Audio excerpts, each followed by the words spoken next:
we've got some sun out here at Clearwater at the moment, so I thought that I'd take this opportunity to put a hat on. And joining us right now is Chris Legh from Australia. Chris, another good year at 70.3, a couple of more victories. Yeah, a couple, but I did mess up on a few, so you'd think after close to 20 years of racing you'd know how to avoid those mistakes. But no, things have been going well, and coming into this feeling a lot better than I have the last month, so I'm looking forward to the weekend. It's fairly unprofessional-like of you to mess up like that. I mean, that's disgusting. It is, as I said. I mean, I've got about 400 races under my belt, and I made some stupid errors out there. So it's just a reminder, actually, and it's better it happened early in the season rather than here. So I better keep my mind on the job. You've done over 400 races. I think I'm getting there. Jeez, what's wrong with you? Well, it's funny. I think I almost thought that you were quite smart and intelligent, and one of the smartest people I know, but now I'm having second thoughts with over 400 races under your belt. Well, you got me into it. I accept no responsibility. I still remember riding with you in '96 in Boulder, and you convinced me to do Ironman, so I'm going to blame you. But no, it's been a lot of fun, and I look at when you had to retire, a forced retirement, but I think I'm up at that age now, and it's funny how quick the years go by. Yeah, you've got a couple of years on me anyway. So this weekend, you've always done really well at this race. The next step, you've been fourth place and all around the board there, but it's time to step up and challenge for this win, and you can certainly do that, right?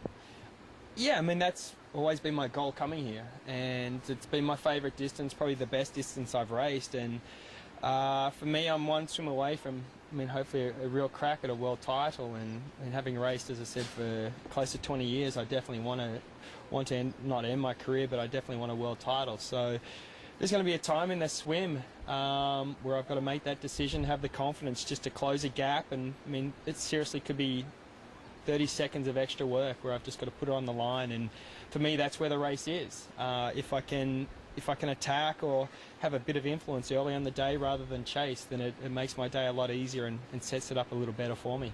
So if that's the case, what about starting, next to those good guys and, just trying to hold that feat, and the initial part of it, does it come down to something like that? It does. You've got to choose the right feet. There's no point in me lining up with Andy Potts. I've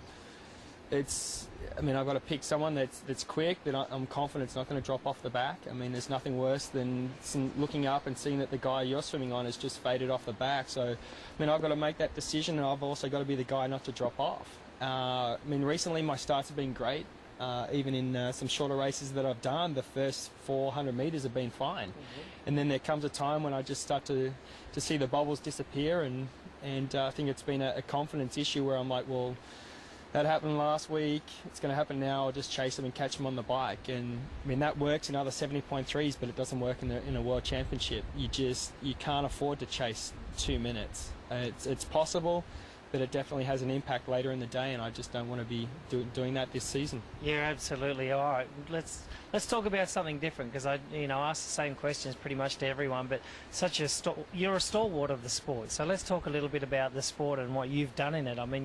You've won short course races, Olympic distance races, you've won duathlons, you've won triathlons, you've won just about everything. You've won Xterra races, you're right up there with everything. A two-time Ironman champion, and you've been around a long time.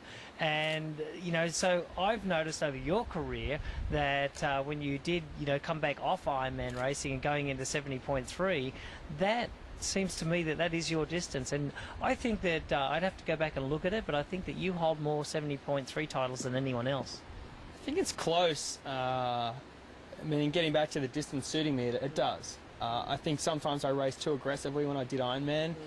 I love that distance, and I think the fact that I started off racing very young, it's funny, people tell you then that you need a mature head to race Ironman, and you just look at it at that age and think, no. We'll talk about Sarah later. But no, I definitely made mistakes in Ironman racing and raced too aggressively. But this, even my first attempt at half Ironman at the Australian Champs, I was sort of fortunate enough to win that, and have enjoyed racing this distance ever since. And I think the fact that 70.3 as a title came along when I was having issues with Ironman, it was perfect timing for me. But now I feel fresher when I race. Backing off training, a huge percentage. I've got that quality back in my training, and I definitely think this distance of race suits short course athletes rather than Ironman athletes. And the swim's not a great deal different to Olympic distance. Now we're riding when we have to ride at 43 to 45 kilometers an hour. And that's actually, I think, once you get into your rhythm, it's quicker than an Olympic distance race. Yeah, I can't believe that speed slowed down since I was racing. But anyway, keep going. You set the standard. But no, now I think that Olympic distance is really intense early. And those guys have, I think, a better lactic tolerance. But once you get into your rhythm, I think we can ride quicker here because you just settle into your pace. And that running, I've said it in the past, I think it's... pretty soon we're going to see close to sub 110s here, and as the fields get deeper, you get more guys in that front group. There's going to be a lot of short course athletes who have the ability to run 30 minutes in a 10k race. They're going to be pulling out sort of sub 110s, and the fact I've stepped away from Ironman, my training is more specific to this distance, and I think the results are showing that again, and it's something that I'm definitely going to have to focus on in the future. You need that speed to race these younger guys. Yes, absolutely. And also Chris is a husband and a father, has a lovely little daughter Jamison that travels on the circuit with him, as well as his lovely wife Sarah. So for Chris Legh, I am Greg Welch for Ironman.com.